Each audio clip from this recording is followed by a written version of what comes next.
का जन्म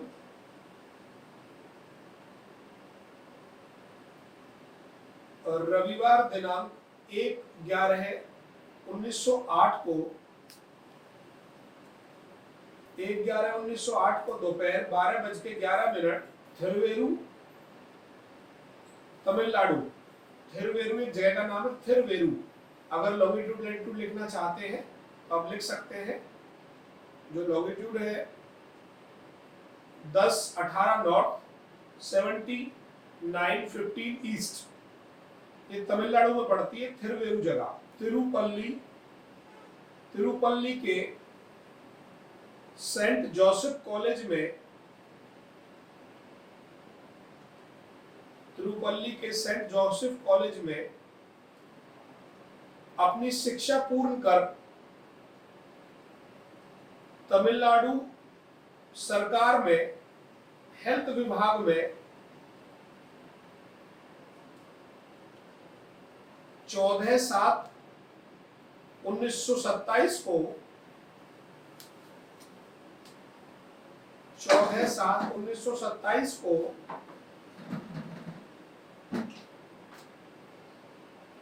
first job की ज्वाइनिंग हुई।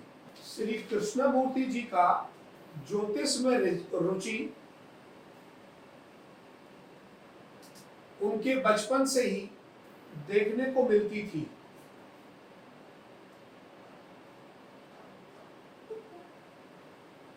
इन्होंने भारतीय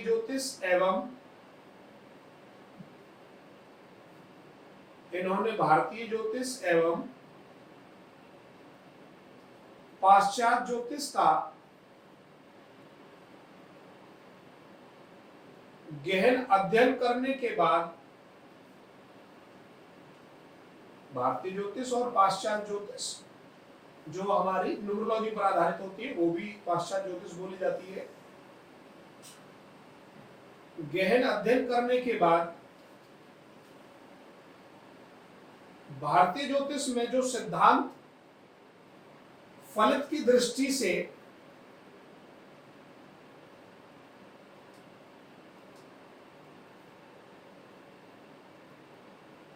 खरे उतरते उन्हें स्वीकार किया।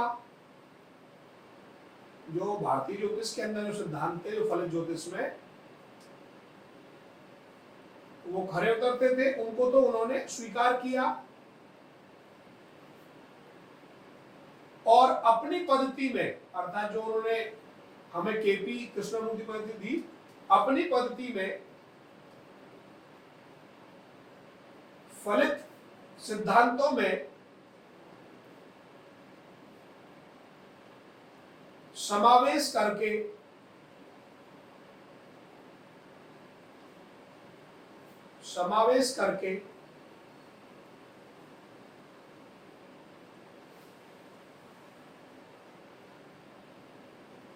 जो त्रुटियां उन्हें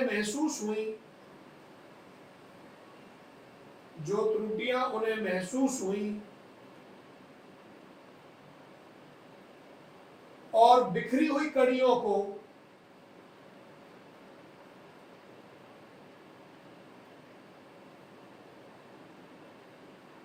आपस में जोड़ने का काम किया।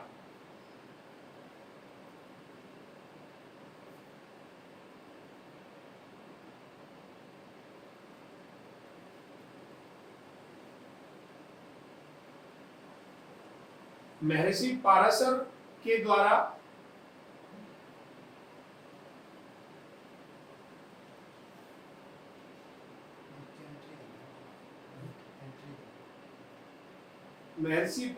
द्वारा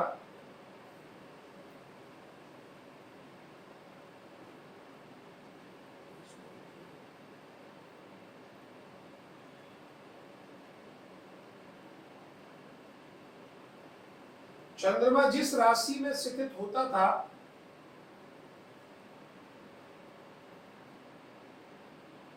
उस राशि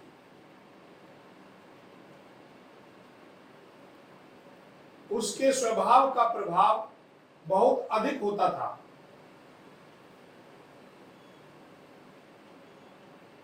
भाई आप ये पूछते हो कि बंदे की राशि कौन सी होती है, तो वहां भारतीय ज्योतिष में क्या कहा जाता है कि चंद्रमा जिस राशि में होता है, चंद्रमा जिस राशि में होता है भारतीय ज्योतिष में, वो राशि कही जाती है। अब यहाँ पर उनका क्या कहना है, दूसरा जो सिद्धांत है महर्षि पारशर जी का, वो क्या कहते हैं, आगे लिखिए इसी पॉइंट में, किंतु चंद्रमा जिस नक्षत्र पर बैठा होता है, चंद्रमा जिस नक्षत्र पर बैठा होता है उसकी महादशा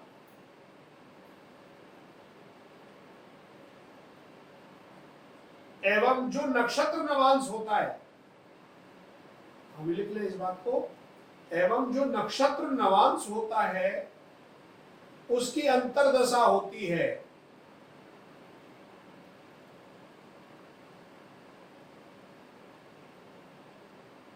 जो हमारे जीवन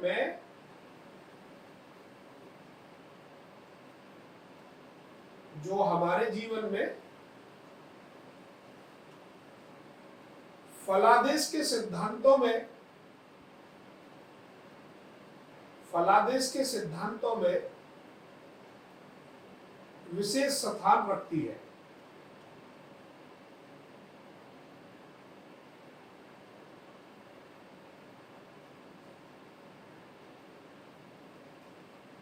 अब क्या कहते हैं वो आगे, अब क्या करा उन्होंने, अब थोड़ा सा ध्यान से समझते हुए चलना, कि वो ये कहते हैं कि मैंने कुछ जो मुझे पाराशर ऋषि अर्थात हमारी जो वैदिक एस्ट्रोलॉजी है उसके अंदर कुछ कमियां नजर आई। जैसे क्या कमी की चीजें उन्होंने कमियां नजर आई है, वो इसका भी आगे हम बखान करेंगे।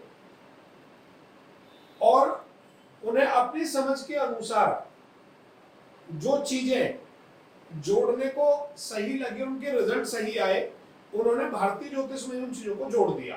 तो हमेशा पहली बात ये देखने को मिलेगी, जो कृष्णामूर्ति पद्धति है वो कोई अलग पद्धति नहीं है, वो पाराशर पद्धति में ही जो हमारी त्रुटियां रह गई हैं, जहां हम फलादेश को प्रॉपर नहीं कर पा रहे थे, या हम केवल भाव भावेश भाव कारक और इनकी बात करके रह जाते थे और बिल्कुल पिन पॉइंट तक नहीं पहुंचते थे, यहां हमें पिन पॉइंट पे पहुंचने का मौका मिलेगा।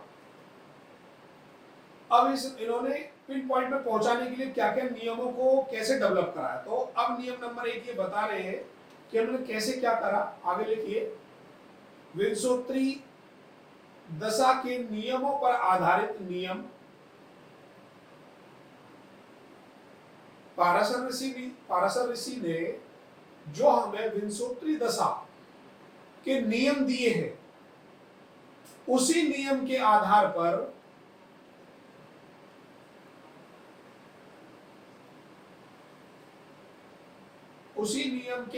पर ही नक्षत्रों का विभाजन व उपनक्षत्रों का विभाजन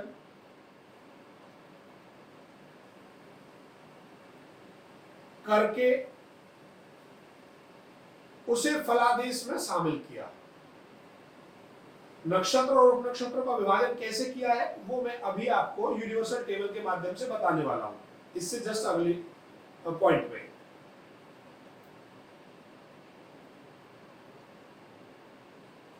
दूसरा सबसे बड़ा इन्होंने क्या अपने आप में ऐड किया, लिखिए इस बात को, कृष्णमूर्ति जी ने चंद्रमा को ही नहीं बल्कि शेष सभी ग्रहों को,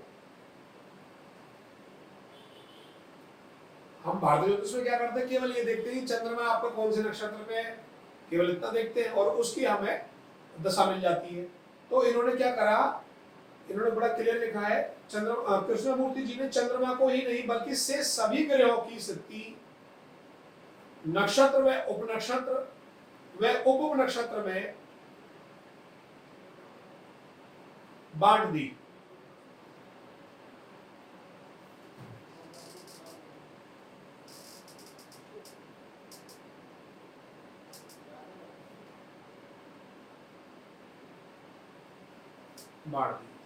और 1 से 12 भावों को भी नक्षत्र, उपनक्षत्र और उप नक्षत्र में विभाजित कर दिया।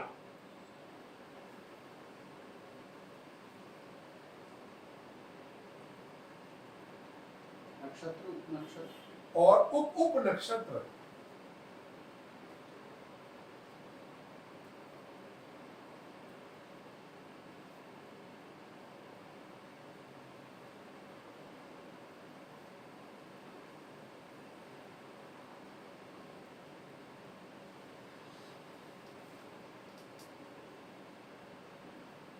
आगे लिखें अगला नोट करके, और यह प्रमाणित किया किसी भाव के रिजल्ट, सबसे बड़ी इंपॉर्टेंट लाइन लिखवाने जा रहा हूं, इन्होंने क्या प्रमाणित कर दिया, किसी भाव के रिजल्ट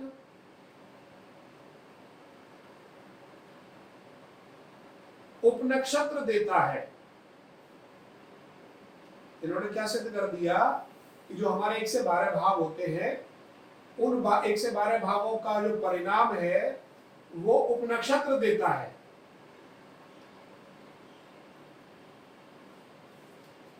आगे लिखिए, इसी नक्षत्रीय विधि को कृष्णामूर्ति पद्धति कहा गया।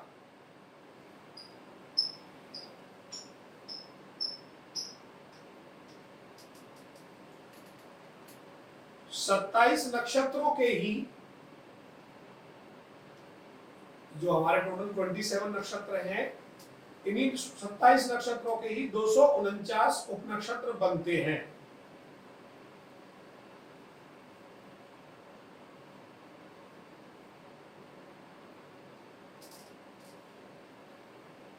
आगे इसी में और लिखे, 249 उपनक्षत्र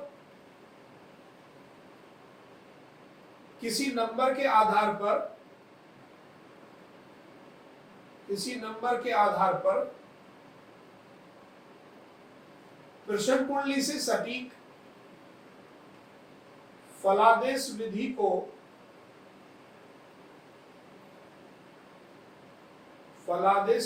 को इस पद्धति की प्रमुख कड़ी कहा गया। अर्थात किसी के पास अगर डेट ऑफ बर्थ टाइम नहीं है तो वह उपनक्षत्र के हिसाब से प्रेडिक्शन कर सकता है, जिसे यहाँ हॉररी चार्ट व प्रश्न कुंडली दोनों एक ही बात होती है बोला गया।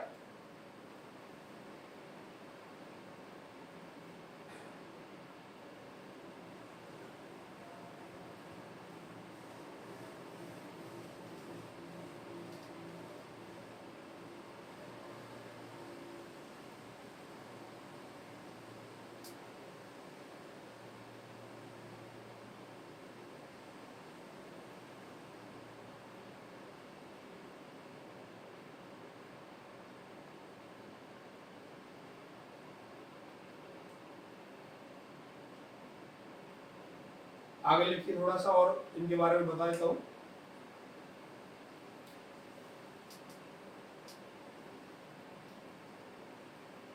सेवा काल अर्थात ये जॉब में थे, ये मैंने बता दिया आपको, पहले लाइन लिखवा चुका हूं, आप नहीं थे, लिख सकते हैं, ये हेल्थ डिपार्टमेंट में काम करते थे। सेवा काल के समय का अधिक अभाव था, अतः 1961 में स्वेच्छा से इन्होंने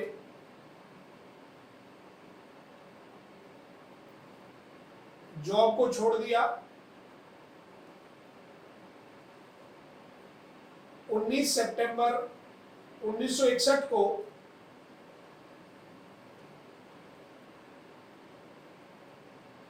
अपनी जॉब से रिजाइन दिया तथा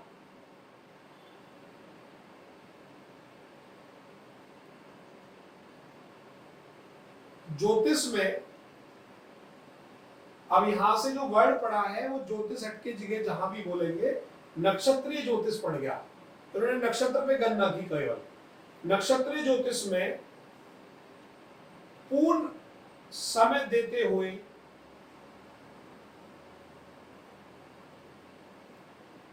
अनेक शहरों में नक्षत्रीय ज्योतिष अनुसंधान केंद्र स्थापित किए।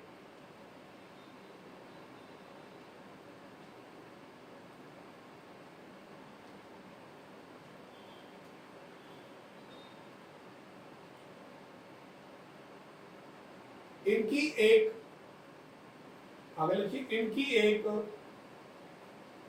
मासिक पत्रिका मार्च 1963 में निकली।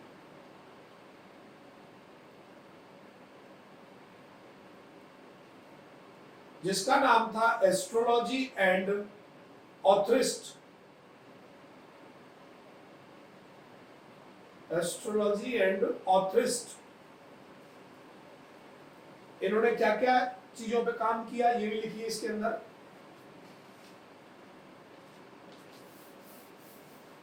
कृष्णमूर्ति जी ने केवल अपने जीवन में 6 पुस्तकें लिखी। लोग बोलते रहते हैं कौन कौन सी क्या है, वो आप लिख सकते हैं। पहली पुस्तक का नाम था जन्म पत्रिका निर्माण। इसको बोलते हैं रीडर नंबर 1। रीडर नंबर 1, इसमें इन्होंने जन्म पत्री कैसे बनानी है उसका निर्माण बताया। आगे लिखिए रीडर नंबर 2 थी जो, उसमें इन्होंने ज्योतिष के फलित सिद्धांतों को डिस्कस किया। Reader number 3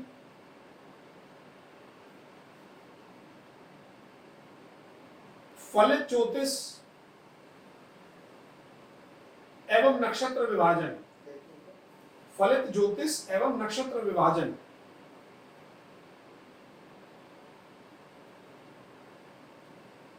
number 4 reader number 4 था विवाह, वैवाहिक जीवन एवं संतान। इसके ऊपर उन्होंने बहुत काम किया।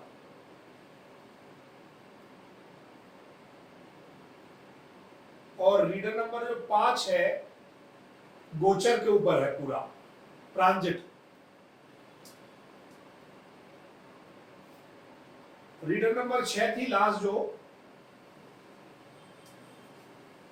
प्रश्न ज्योतिष, हॉररी चार्ट, प्रश्न कुंडली।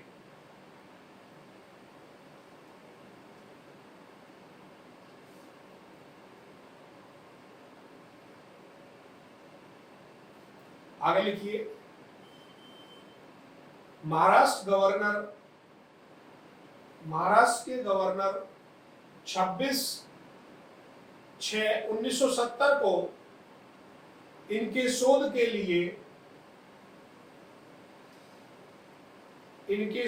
लिए इन्हें उपाधि दी गई।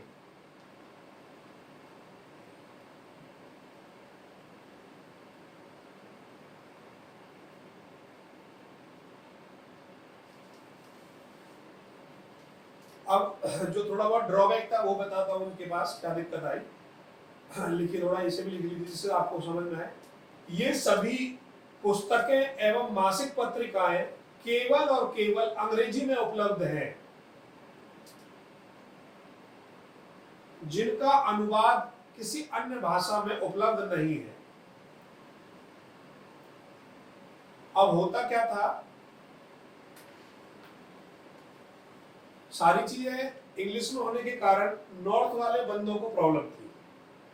साउथ की तरफ थोड़ा जो है हमारे यहाँ से ज्यादा वहां थोड़ा ठीक ठाक इंग्लिश लोग बोलते हैं। हमारे यहाँ की दिक्कत थी तो क्या हुआ, आगे लिखिए थोड़ा सा। भारत के ज्योतिष मर्मज्ञों का अधिकतम ज्ञान क्षेत्रीय भाषा का जुड़ा हुआ था।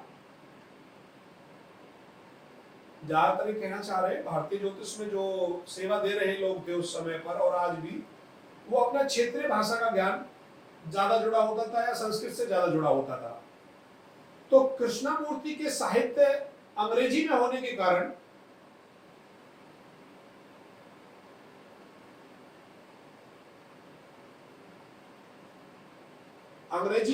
कारण नॉर्थ में इसका प्रचलन, उत्तर में इसका प्रचलन काफी कम था। परंतु समय के अनुसार जब इस पद्धति पर काम किया गया और जो पूर्ण रूप से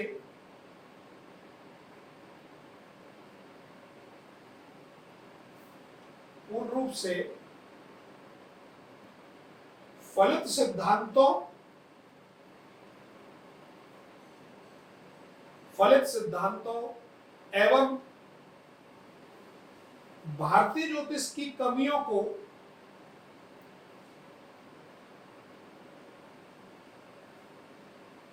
पूर्ण रूप से फिल करती नजर आई।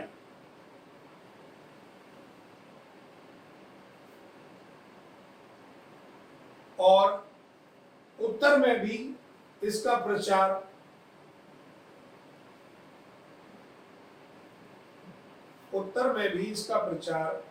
काफी जोर शोर से बढ़ने लगा।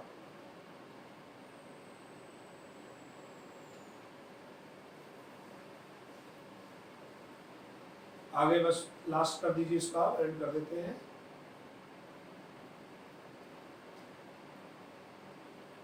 श्री कृष्णमूर्ति जी का 30 मार्च 1972 को रात्रि के समय रात्रि 2 बजे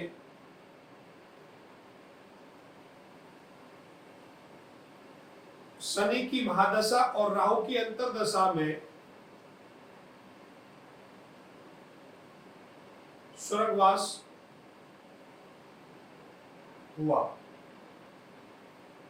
और उनके 3 पुत्रों ने इस कार्य को आगे बढ़ाया।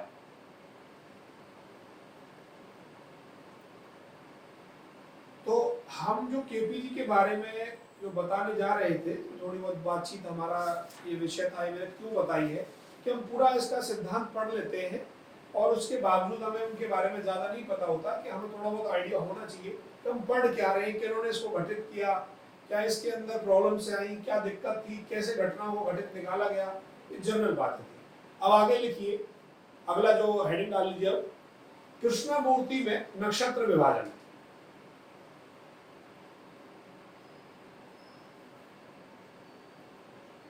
कृष्णमूर्ति में नक्षत्र विभाजन ये कैसे करते हैं, अब मैं आपको थोड़ा सा आइडिया, कृष्णमूर्ति के अंदर कैसे हम नक्षत्रों को इन्होंने कैसे डिवाइड किया, कैसे वो यूनिवर्सल टेबल से बनी है, अब हम इसे कैसे अपने जीवन में अप्लाई करेंगे। भारतीय ज्योतिष के अनुसार आपको बिल्कुल टच करता हुआ मैं चलूंगा हर चीज में। कोई भी चीज कहीं समझ में नहीं आती है तो तुरंत पूछ लेना आप। लिखिए, सबसे पहले कृष्णमूर्ति में 3 प्रमुख क्षेत्र होते हैं। पहला होता है शासक ग्रह, दूसरा होता है जन्म कुंडली, और तीसरा होता है प्रश्न कुंडली।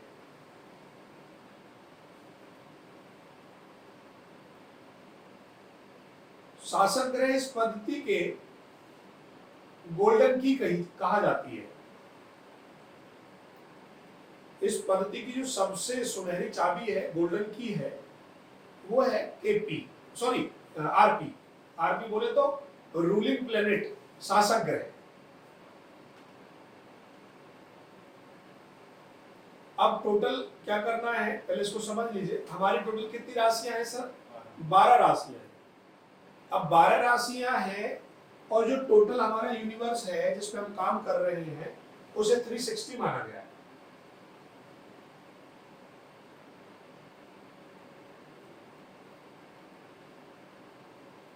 टोटल यूनिवर्स है मेरा 360, 12 राशियां हैं, एक राशि 30 डिग्री की निकलेगी। ये आपने पहले भी पढ़ी हुई है और कोई नई बात नहीं है, ये हमारा यहीं से जन्म हुआ है हर चीज का। अब एक जो राशि है, पॉइंट नंबर 2 पर जो मैं लिखूंगा, एक जो राशि है वो 30 डिग्री, एक राशि के अंदर जो है 2.25 नक्षत्र होंगे, ठीक है। अब एक जो एनके की वैल्यू आएगी, एक नक्षत्र जो है वो 13 डिग्री 20 मिनट का होता है। ये आपने हमेशा याद रखना है। एक नक्षत्र की जो वैल्यू है वो 13 डिग्री 20 मिनट है। एक नक्षत्र जो है, आप सभी लोग धीरे धीरे क्या करें, 60 मल्टीप्लाई बाय 13 इसको मल्टीप्लाई करें 780, ठीक है, प्लस 20, ये पीछे जो मिनट होती है ऐड कर दिया, तो कितना हो गया? तो जो एक नक्षत्र है, एक नक्षत्र का टाइम कितना होता है? 800 मिनट। एक बार ये भी पूछ लिया था, ठीक। अब एक नक्षत्र को 4 पार्ट्स में डिवाइड करना है, 4 पार्ट्स के अंदर डिवाइड करेंगे, ठीक है। तो जो उसको बोलते हैं 4 चरण, क्वार्ट्स बोलते हैं, कुछ लोग चरण बोलते हैं, पार्ट्स बोलते हैं, जो भी मर्जी। तो जो एक चरण आएगा मेरा, जो मेरा एक चरण आया, जब इसको 13 डिग्री 20 मिनट को आप डिवाइड करेंगे 4 से, तो जो वैल्यू आएगी वो आएगी एक चरण की 3 डिग्री 20 मिनट्स।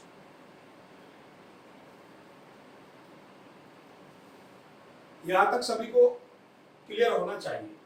ये बेसिक का ही सिद्धांत है, भारतीय ज्योतिष से ही निकला हुआ है, उसी हिसाब से हमने आगे बढ़ा दिया।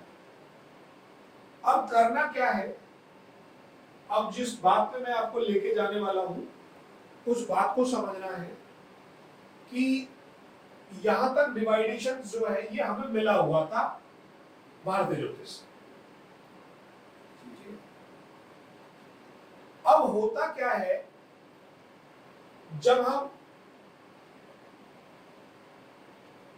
इसको आगे यूनिवर्सल टेबल में डिवाइड करेंगे, तो कोई ना कोई हमारे पास कोई रूल रेगुलेशन होना चाहिए कि उसे कैसे तोड़ा जाए। तो तोड़ने के लिए हमने क्या करा कि जो भारतीय ज्योतिष में हमारी जो टोटल दशाएं जब आप पढ़ते हैं, जो दशाओं की सीरीज है, हमेशा ये याद रखें, केतु, शुक्र, सूर्य, चंद्रमा, मंगल, राहु, गुरु, शनि और बुध। इसको कैसे बोलते हैं? केसु सु, चे में रा, बु से भू। ये टोटल जो हमारी इनकी हर किसी की विंशोत्तरी महादशा है, जब इसका योग आएगा वो 120 साल आएगा।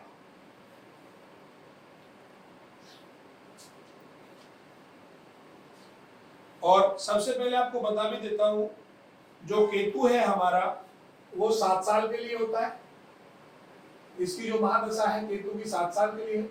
शुक्र की 20 साल के लिए लिख लीजिए। सूर्य मेरा 6 साल के लिए है, चंद्रमा मेरा 10 साल के लिए है, मंगल मेरा 7 साल के लिए है, राहु मेरा मंगल 7 साल, हाँ जी मंगल 7 साल, राहु 18 साल, गुरु मेरा 16 साल और शनि मेरा 19 साल।